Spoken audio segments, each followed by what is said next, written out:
How to fix error calling moderation service in Grok.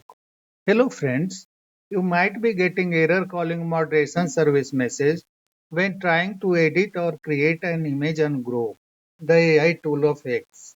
This issue mostly occurs on the web version of Grok. There are two scenarios when this error prompts up. One is when the group doesn't find the image suitable or safe for its users. The image you are uploading might have not safe for work issue or it has violence or other restricted materials.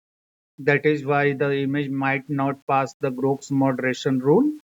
The second scenario is technical glitch or overload in the moderation backend of Grok. The server of Grok might have facing excessive load or outage currently. In this case, you can go to statusx.ai and check the current server status of Grok. For this, launch a browser,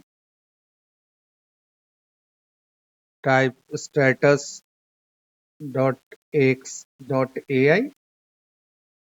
and press enter. Check the server status. Make sure that all the servers are operational here in this page. If the servers are operational and still you are getting the error, you can use Android or iOS version of Grok on your phone. That's all friends. Thanks for watching the video.